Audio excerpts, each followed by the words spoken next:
How's everybody's day? Good? All good? So after listening to a long talk, I think now probably we have a conversation here, makes things more excited here, not just listening on presentations and things like that. So I'd like to actually welcome you all to actually join our Claroty panel session discussion today of the leading issues of today, which is securing the cyber-physical systems and XIoT as critical infrastructure transformation digitally. So it's our honor to actually have a stellar of panel today, and they are all the leaders of their respective organization in Meralco, Radius Telecom, as well as Aboitiz Power. Okay, so to get us started, probably let's take a sit down. Yeah, so let's talk about XIoT. So for many, I think XIoT is probably a new term. What's the XIoT? Actually, XIoT actually refers to extended IoT. So what does it mean? It's actually an umbrella term that actually encompasses of cyber-physical systems that's including of not just the IT network assets, but also including, like for example, in industrial environment, IoT devices, OT, which ICS systems, as well as also in medical, healthcare environment where we have a lot of connected medical devices.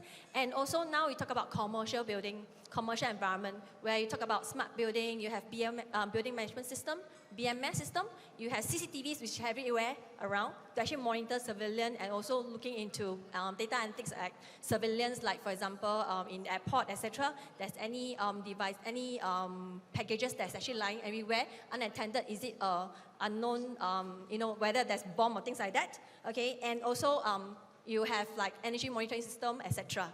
So this, to put it actually simple, digital transformation actually has intensified, and it actually makes it incredible to actually have a broad range of all these assets as of now to be connected to internet, and for you to do data analysis, etc. So it actually make it difficult for a solution intended to actually solely to look into OT in terms of cybersecurity wise for OT and IT, and on a single solution that actually helps you to cover the cybersecurity portion of all these XIoT connected devices itself.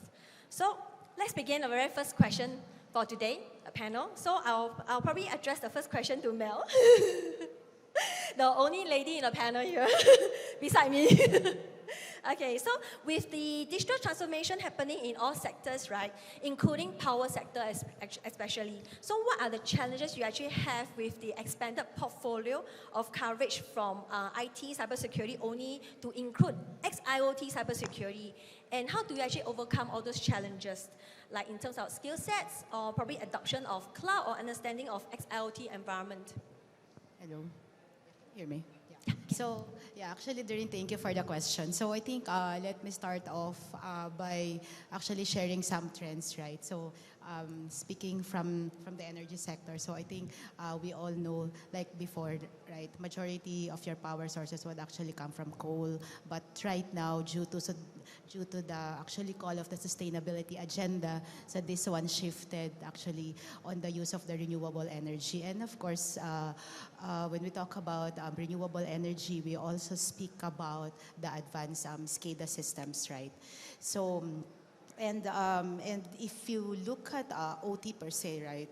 I mean, don't get offended, Rod, right? But I think it's really more of these OT guys, right? They actually thrive for decades, right? Living in silo. But like what you have mentioned, Doreen, right? With the call of DX happening within the OT segment, so I think gone are the days wherein, operational technology should be able to stand alone. I think there is already a flavor wherein, IT processes, right, as well as enrichment of data should already come into the picture. Why? Because we wanted to improve processes, SLAs, as well as ultimately, customer experience. But as we actually go in the DX journey, we also encountered several challenges. Well, I think the first one, we cannot discount the fact the global shortage, right, of skills within cybersecurity. And we are actually, experiencing this in our organization, not only within the cybersecurity that actually supports the enterprise, but as well as the cybersecurity that also supports operational technology, and soon our emerging environment, which is the IoT and the IIoT. So that's said. And then I think the next one is the mindset of the OT folks with regard to the adoption of cloud. Okay, so I think my take on that, because even in our organization, we are also looking at really transforming majority of our processes to the cloud. But these are practically more on the what actually directly affects the customer. So these are front-end applications, front-end processes, right? Wherein you can easily onboard them to the cloud. But I think the flavor these days, it's really more on hybrid, right? I think the core infrastructure, right? So if you talk about you want to upgrade your SCADA, your ADMS, right? Your core infra, the trans, your OMS, which I think in a bit I will also talk about. So those are still, I think, still runs within your bare metal machines, right?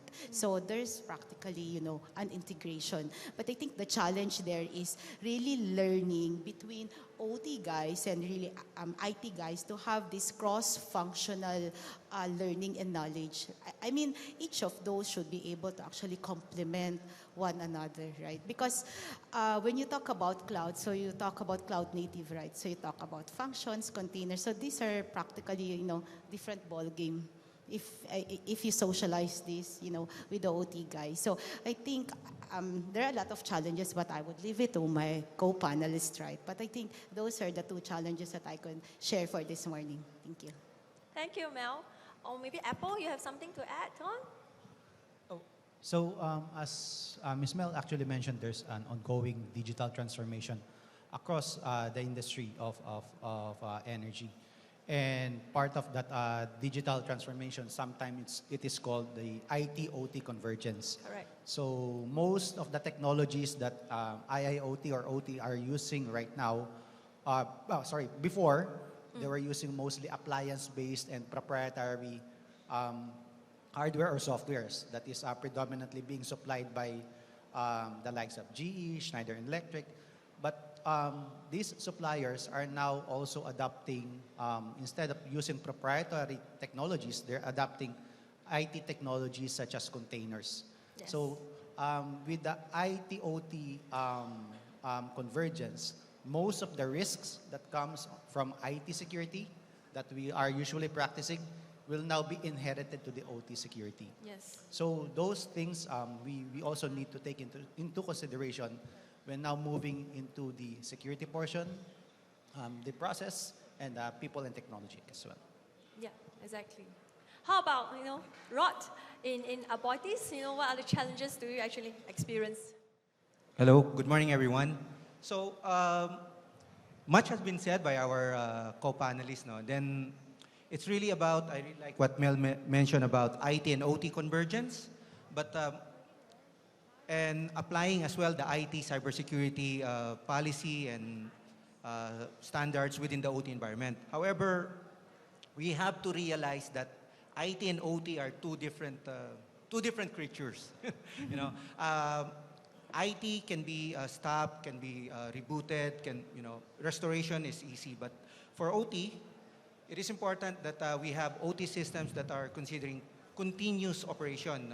For the power plants, we need to be available 24/7. No? So applying the same techniques as what we do for IT could be a bit different. And also, even patching, no? The simple patching strategy with IT, we could not do the same patching for OT on the OS because it could lead to incompatibility to the control system itself. So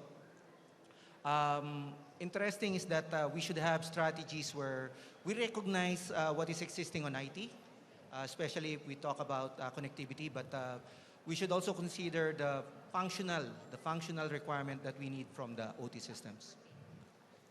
Thank you, Rod. I think, the challenge is actually between the IT and OT folks is the communication and how do we bring these two teams working together. So with all these challenges, right, I think as the shifting of the cybersecurity landscape, what are the positive, beside the negative portion in terms of all these challenges, what are the positive developments that you see in the community in terms of the response? Probably Apple, you can share your view. In terms of response and in terms of visibility, Excuse me. As Rod have mentioned, IT and OT, those are two different organizations. And yes, I agree with Rod that how it is being handled, for example, in cybersecurity, we cater both IT and OT. Now, when you try to talk to IT, so usually their metrics are more on productivity, confidentiality, and also integrity of data. On the other hand, on the OT side, their metric is really highly, at the very top of the priority is availability of the power plants and of the systems, of the grid that they are managing. So the very first step, it's really to know what is inside. So of course, you can always do your tabletop exercises wherein you can map out the architecture, do that in due diligence planning, but nothing beats putting something inside a technology that will actually automatically map out how those systems are connected. And then once you are able to map out, you will be able to validate is your tabletop exercise and the actual mapping out using a technology, do they coincide? So once you have that map, you now will have visibility. And from there, you will be able to strategize properly with your OT partners on how to do proper segmentation, on how to do plan out your playbooks if ever there are incident that will happen. So you will have a joint incident response plan. Okay. So actually, with the visibility, actually you will be able to show to the OT people much better in terms of what they actually have in the environment, which probably you actually show them, something that they would not know. Correct? Yeah. Probably Rod, you have something to add on? Yes. First, Mel mentioned something about the CIA and AIC principle, no? IT. With IT, it's really confidentiality, integrity, and availability. It's the other way around for OT. It's AIC. Correct. Availability, integrity, and confidentiality. And going back to the visibility of asset, we can only depend what we can see. Actually, that's the very concept of it. So it's important that we have not only have a tool, but we have a reckoning, as Mel mentioned. For OT, for a coal power plant, we have seen already with the tools that we're using, we have seen more than 100,000 signals within the coal plant. That would be comprised of about 20,000, nearly 20,000 devices within the plant. And for you to secure those systems and then for you to understand it better, of course, visibility of asset is important. No? It also goes with what Mel mentioned about segmentation. It's important that you define the hierarchy of the assets. And for us, what we did is we employed actually a segmentation called Purdue model. Yes, if you're Purdue familiar model. with the Purdue model, where we created a DMZ, demilitarized zone, separating the OT and the IT with firewalls. So that's something that I would say really helps in our securing the OT and between the OT and the IT systems. Yeah, I think the DMZ is very important. I think one of the first steps that if you want to actually integrate or probably do the connection between the OT network and the IT network, you need to have a DMZ zone. Then you can actually do the internal segmentation of the OT network as well. Yeah, I think that's very good.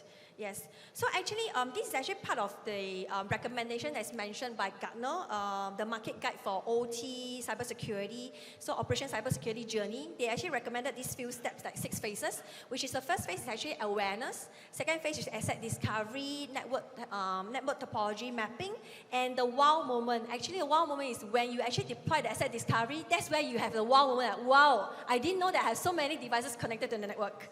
And then there you will see, oh, next step, you need to do firefighting. Why? Because there's too many devices and unknown devices, and you need to go and do firefighting to find out what are all these devices that's been connected to the network. Are they really needed to connect to your network?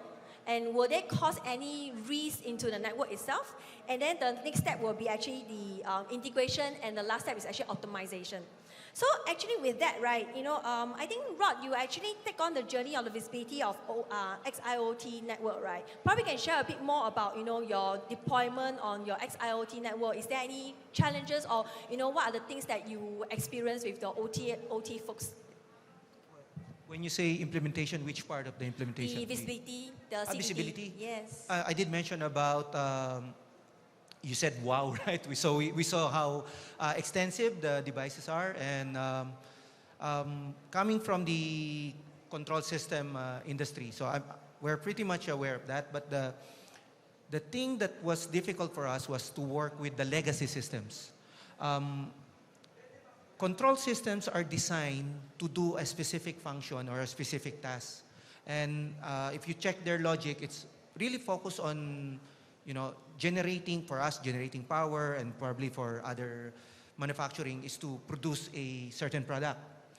But let's say maybe before, no? But now I think it's considered network connection, network architecture, data architecture are now highly considered.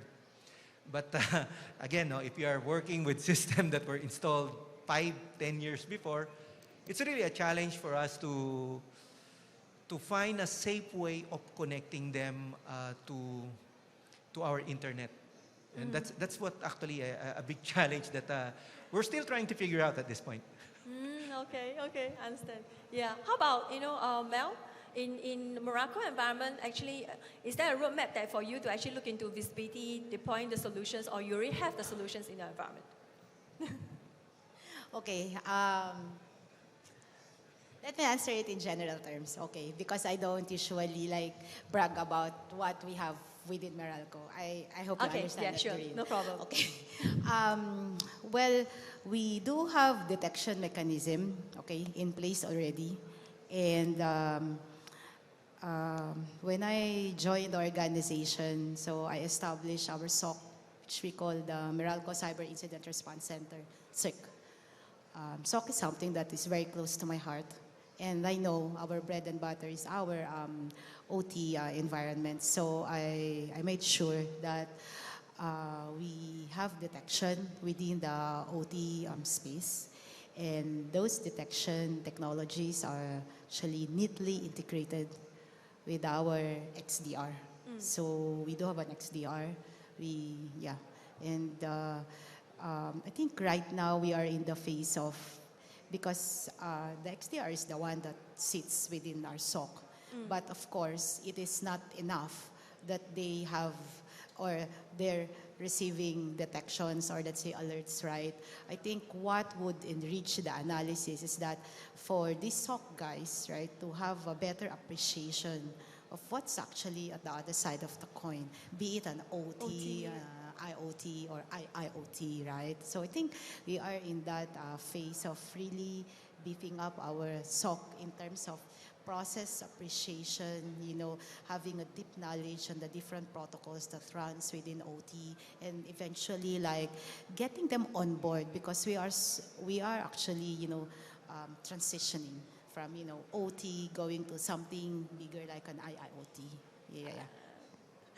Okay, thanks, Mel. So actually, to what extent do you actually see, in terms of zero trust strategy, applied in the power sector? Probably, Mel, you want to take on the question? The adoption of ZT? Okay. So ZT is actually one of the cybersecurity principles that we are adopting in our organization, but that is not the only one. And we have graduated from a ZT cybersecurity principle to something bigger. So because we do understand our business, right? We have the largest energy franchise within the country. So if Meralco goes down, say, a lot of you guys, I mean, if you look at the Philippines per se, right? So there's going to be, a huge blackout. So, but very specific to your question, Doreen, on ZT, yes, we have adopted this concurrent with another cybersecurity principle, which is zero trust is now just part and parcel of something bigger, like a cybersecurity framework for us. But I think similar to what I've mentioned in some of the panels that I actually attended 2 years ago, right? Yes, the operational technology space, there's actually a lot of legacy systems. We also have that. But I do not fully agree, just trying to be honest, I do not fully agree that cannot adopt the zero trust. Remember, in zero trust, right, you need to do an assessment. Right? And within that assessment, you should be able to identify which assets and which processes these assets actually support. So you should be able to identify that and see which ones you can implore or adopt the ZT framework. And if you adopt the ZT framework, right, we're just not talking of just one control requirement within the ZT framework. There's actually a lot. Practically speaking, right, all of these vendors outside, right, they would say, oh, actually, all of us would actually support zero trust. Don't get me wrong, right? so, I think it's just, oh, maybe some of the vendors would get mad at me. So, but I think that's it, right? You need to identify which ones, right? And I am not saying that you can onboard all of it. Definitely not. Because it's also something that we have actually experienced. But there's actually a big but there. You need to look at the surrounding components, right? The surrounding components and the surrounding processes. Are those you can secure? Then how far you can secure? So I think that's the question that I wanted to pose, right, to those, actually participants who are not only in the energy sector, but in the utility sector. So meaning that it's like zero trust is actually something like a big term, but in terms of individual organization, in order for you to deploy, you need to understand what is required and how can it be deployed in your environment itself. Right. And then after that, of course, you need to do the overlaying architecture, right? Because Correct. you need to actually operationalize your ZT architecture. And the manner that you operationalize it, it's not only like something that is actually owned by cybersecurity, right?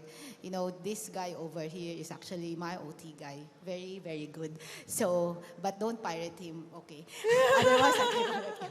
Yeah. So, you need to have that, but that architecture has to be supported by the different, by the affected, I would say, by the affected business units, right, that supports OT, right, as well as IoT, and of course, together with your technology team. So, but of course, ultimately, right, I would assume there is actually a tech guy, right, on the OT side who would also champion it. So, I think first and foremost, you need to win the heart of that guy if you want these things to fly.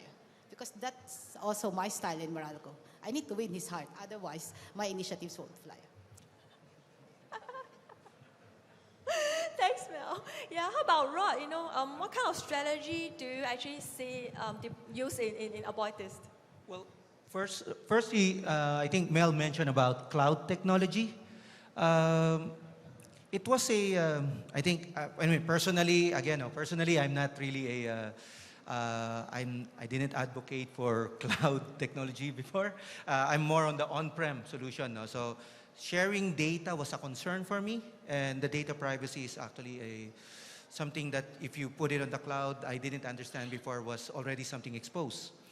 However, December last year, when Typhoon Odette devastated some of our sites, we have power plant sites in Cebu, without electricity, without internet, and enterprise solutions.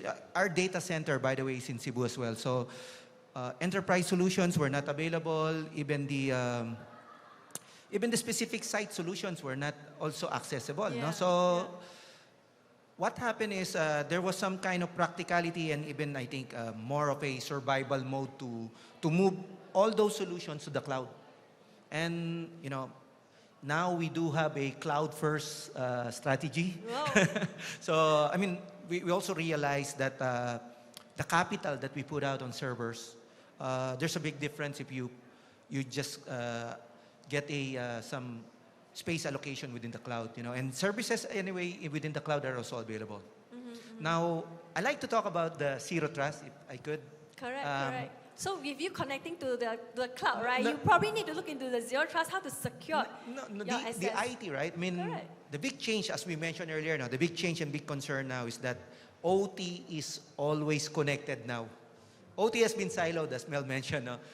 It's like a house in a rural place, right? And then now you put a highway in front of it, so you have to take now some protection and a lot of changes.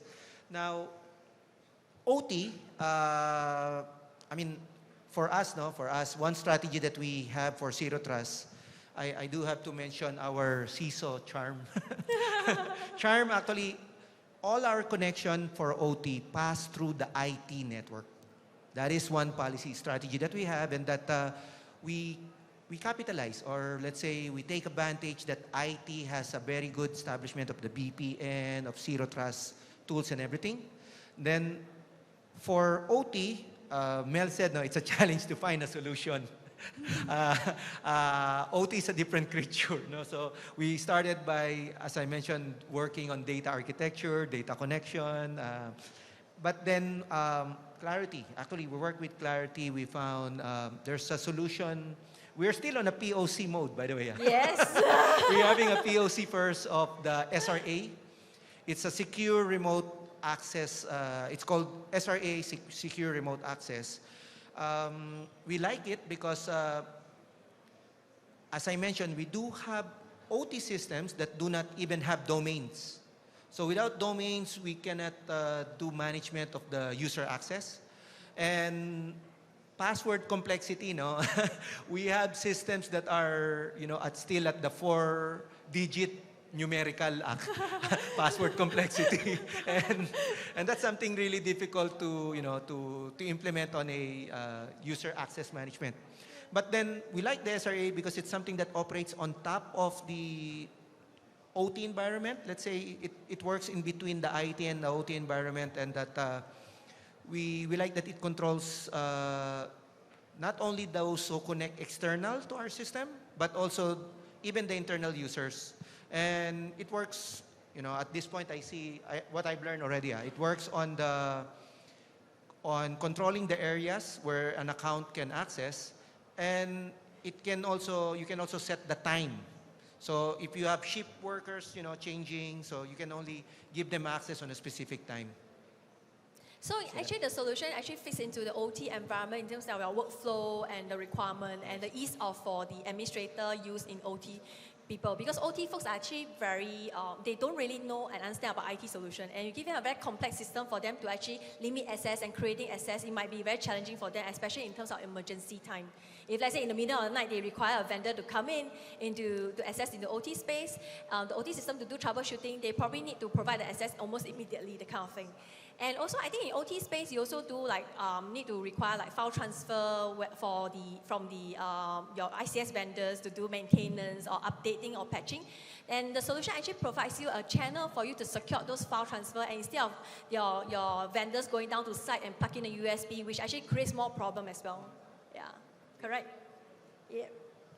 So I think Rod, just now you mentioned about cloud, right?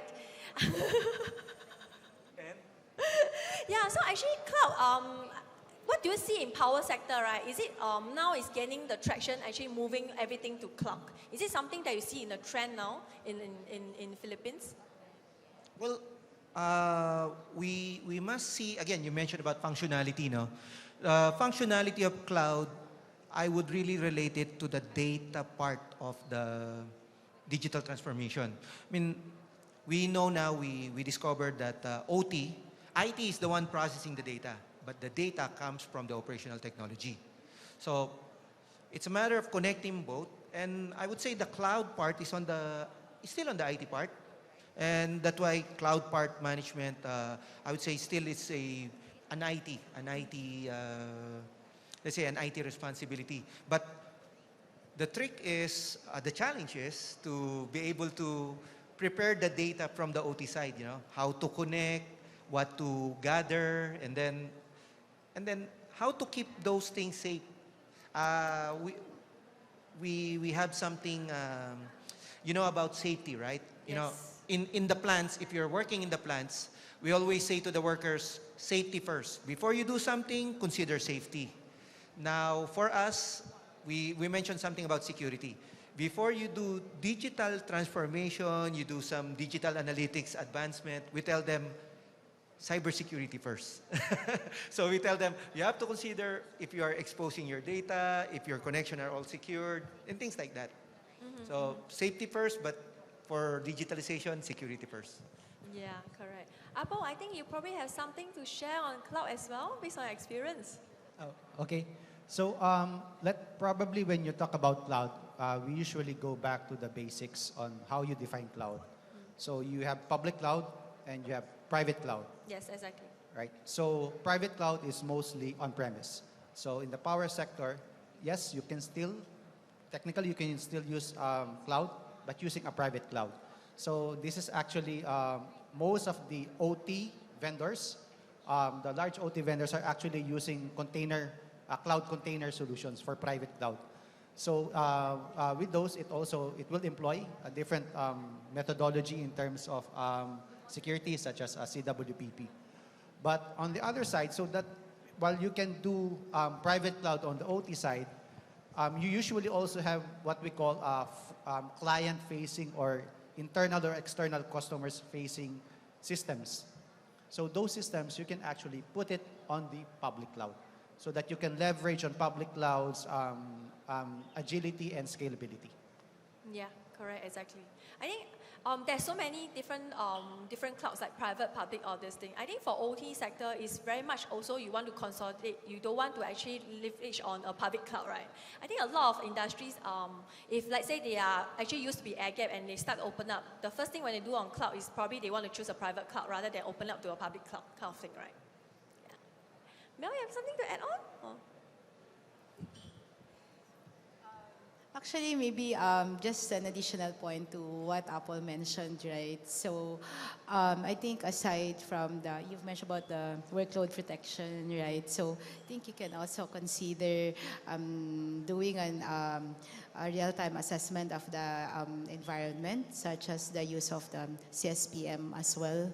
So it won't really give you the real-time protection as what the CWPP will actually give you, but it gives you a flavor or like a status of like what's your overall cloud environment, be it if you're in the public cloud or if you're leveraging a private cloud for that matter.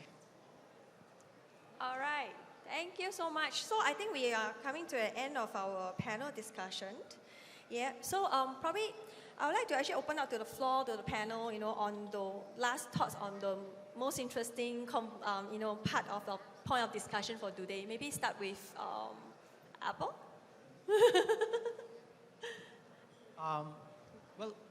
For me, most interesting really is realizing that we are going into the power sector is going to a digitalization phase. So we're in, for me, the very basic of moving into transformation or digitalization is, the key portion is collaboration. That is collaboration between IT, OT, and cybersecurity organization. Because these three organizations will be really the partners of business in moving forward the company or the organization's agenda or objectives. Thank you. Probably Mel, do you have any? You'll be the last. Mel, very last. How about Rod? Yes? So it's not ladies first this time. No. Okay. Now it's different. She start first, she will end first. She will end. Okay. What is actually interesting is, to see this crowd, to see that this much people now are really interested in understanding cybersecurity, not only on the IT environment, but also on the OT environment. A lot of people put OT as trivial, but actually it's a long technology before that have existed. Control system has been there 50 years ago. And I think it's like Mel, I like what Mel said. It's a matter now of collaboration between OT and IT, the team, but not only on the team, but only on the systems. The systems that you consider that it could work together.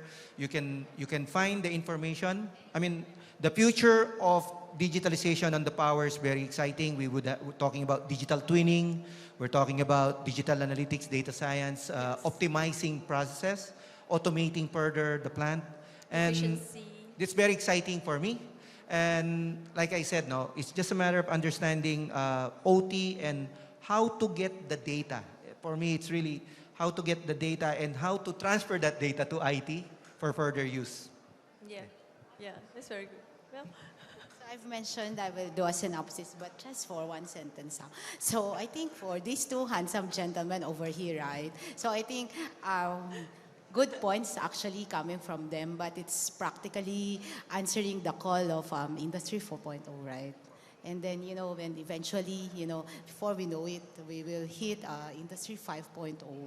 But I think we don't wait for Industry 5.0, right? But I think that will be two things from my end. Well, the first one is on the operational technology space, right?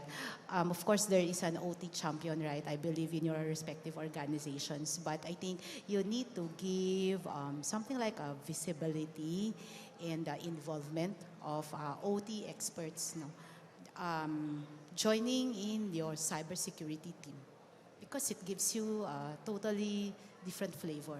So in our case, we do have a very, very tight collaboration with our operational technology, but in our case, we call them network guys. Okay, yeah. So I think that's one. And then the next thing is just echoing on the on one of the challenges that I've mentioned earlier in this panel, on the skill shortage. I think you need to build the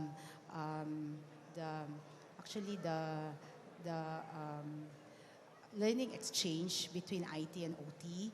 And then since we are already, here in the midst of DX, right? So you need to look at establishing your own IIoT SecOps, because you cannot readily or you cannot easily train your SOC guys to just transform, after 1 month, 2 months or so, right?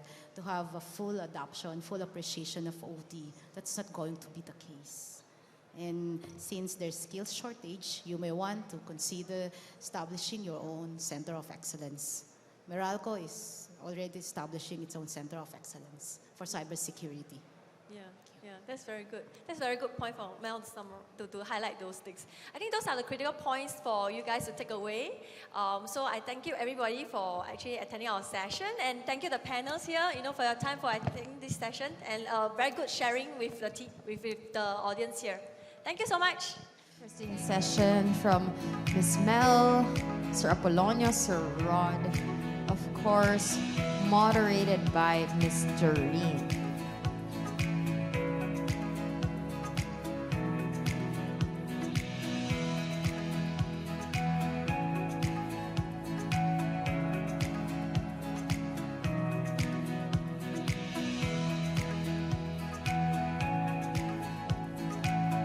And now, of course, we want to honor our moderator.